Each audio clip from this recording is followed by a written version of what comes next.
Hey everyone, I just wanted to make a real quick video showing my medieval fantasy community jam entry. It's super quick and really basic, and afterwards we'll take a quick look at what it looks like behind the scenes.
So as you just saw, this project was really simple in terms of functionality. I still have a long way to go before I can make something more complex, but let's take a look anyways.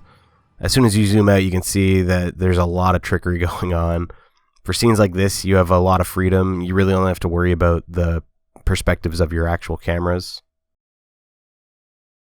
You can really get away with things not having to line up properly or having giant gaps in the ground or whatever, just as long as you keep it outside the camera's view, or at least at an angle where the camera hides it. For instance, in this scene, there's a bunch of chains hanging from the ceiling, but there is no ceiling, and the chains are just randomly cloned and resized in various different places. They just have to look like they're hanging from the ceiling when you're viewing through the camera. The main structure in the scene is all made up from one single wooden board that I just cloned and resized over and over. I made it using one of John Beach's techniques. I might make a future video expanding on some of my experimentation with that board creation method. Everything else was either sculpted just for this or is already in my public assets collection you can find in the Dreamiverse by searching Canadian Jedi assets.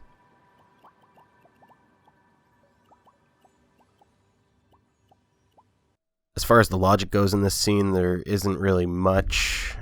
Standard things like sun and sky, grades and effects. I have a controller sensor hooked up to a selector that is hooked up to all the different cameras. Then you connect the X button output of the controller sensor to the selector. That way when you hit X on the controller, it will cycle to the next camera. I've also wired a whoosh sound effect to the X button, so you get that whooshing sound when you switch cameras.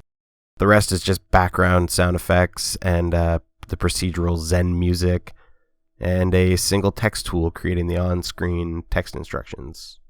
Oh, and a force applier gadget to make the chains sway in the breeze just a tiny bit. And that's really it. I cloned one of my tree assets and my ground assets around a bunch of times.